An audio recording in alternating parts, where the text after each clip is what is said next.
I have a problem that you might find incredibly relatable, Kate. Guess what? I have a package stuck in USPS hell. Um, so I don't actually know what it is. It was shipped via FedEx, and then USPS picked it up because it was shipped to a PO box, and FedEx can't send it to a PO box. So they transferred it to USPS, and now it arrived on the 20th in Sonoma. It arrived to the post office in Sonoma, which is like a mile and a half that way. I'm not even exaggerating. 2 miles at the absolute most. It is very close. It arrived on the 20th. Nothing on the 21st. Fine, not a rush. On the 22nd, it was transferred to San Francisco. Like, yes, San Francisco is the nearest major city. I wouldn't be surprised if packages were routed there when they're coming from out of town. But for whatever reason, this package was routed from a mile and a half away to San Francisco, which is, I don't know, 30 miles away or something. I actually have no idea. Yay. So I have no idea when it's going to get here or how or like how messed up that's going to be. It's sort of like your Portland thing, which is like you were right there. I was at that post office in Sonoma like 3 times this week for work. I could have picked it up. But nope, they sent it to San Francisco. And I don't even know what it is. So like I'm not going to stress about it. It's fine. I'm waiting on 2 gifts in the mail that other people have told me they've sent me and I'm expecting, and then I've online shopped for a couple things I needed, so like I'm not even sure which thing this is. So whenever I get it, it'll be a fun surprise, hopefully. Or maybe it'll go to Portland and then back to San Francisco. Who knows?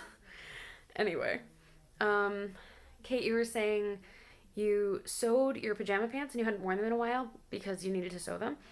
I regularly wear clothes that have holes in them that I probably could fix if I just got a sewing kit.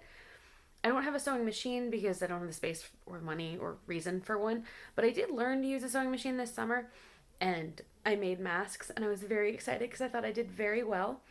Um, so that was fun, but I don't have any of it. I don't have even a needle and thread here, so I should probably buy a needle and thread because I have a dress that has like um, little tears at it where I like when I pull down my dress, I kind of yank at the same spot every time. And so therefore there's like a hole there along the seam. It wouldn't even be hard to sew it because it's along the seam. I just haven't done it. So I am very impressed with you for actually fixing something. And I know that sounds like just the normal thing to do, but to me it's the grown up thing to do. And I have not done it, but someday I will. Um, also, your like ridiculous string of hours awake before your sleep crash. Oh my word. I can't even handle like 24 hours.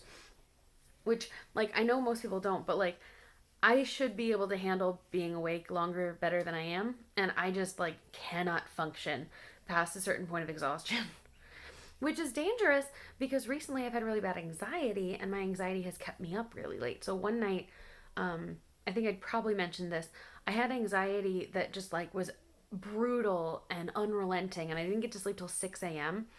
I did eventually at like 4:30 call out and say I'm not coming in today because I knew I wasn't going to be able to manage. I didn't fall asleep till 6.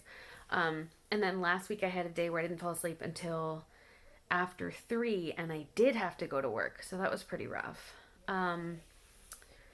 Yeah, and I don't function on not sleeping. And when I drink coffee, it makes me jittery and like anxious on top of already having anxiety. So, like, yay, what a combination. Yeah. Um, so I now have many, many, many days off in a row, like till after New Year's. So if you happen to want someone to talk to, feel free to call. I'm staying here and not hanging out with anyone. So I'm going to have many days in a row alone. So if you have bored downtime on Christmas or on New Year's or whatever, or any of the days in between or before or after, let me know. I have plans for East Coast New Year's, but not West Coast New Year's because I know almost nobody on this coast. So if you're looking for someone to ring in the new year with, let me know. Although you have your family, so I'm sure you have other plans. But or also a weird sleep schedule and might not be awake for New Year's. But I'm trying to figure out what to do. So it's gonna be like an interesting holiday for me. I made a long list of TV and movies I wanted to watch. So, and I'm working on a writing project. Did I say that last time? I don't think so.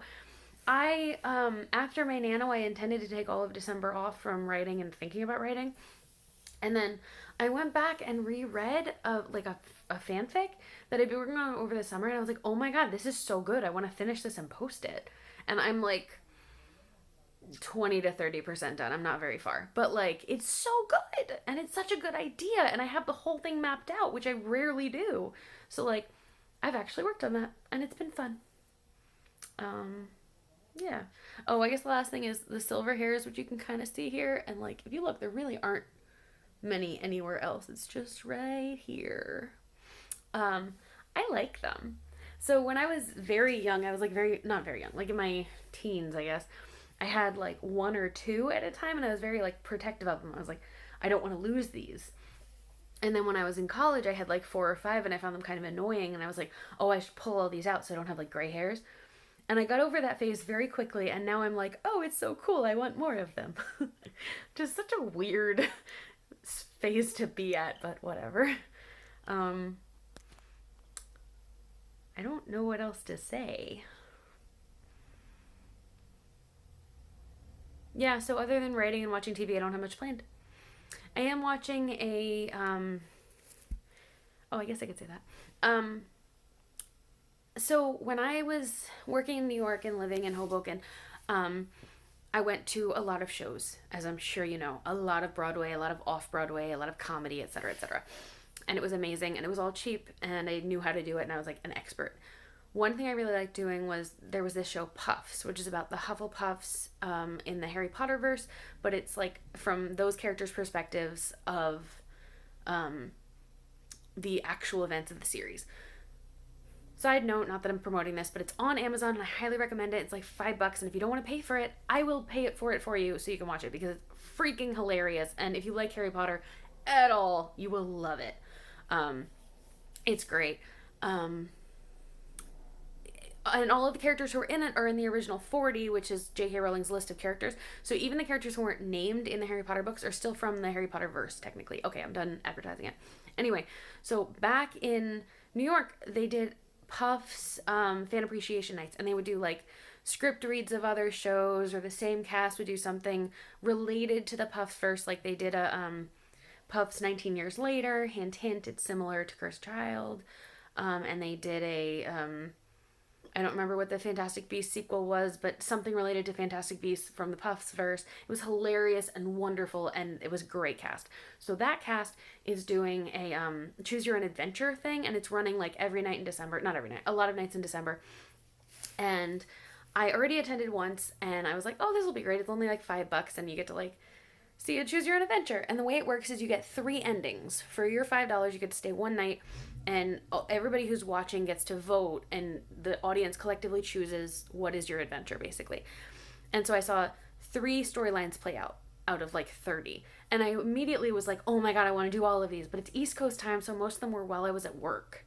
Like they started at 7 p.m. East Coast time, and I'm working at 4, so it sucked. But tonight they have a West Coast showing, so I'm gonna watch that. It's gonna be fun. It is a very funny show.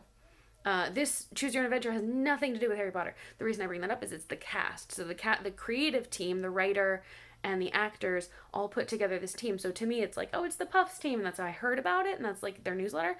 But like, it's not related to Harry Potter, this one. Okay, I have talked for a really long time about this. I feel like I'm a walking ad for it. If you're interested, I can send you a link if they're still running them.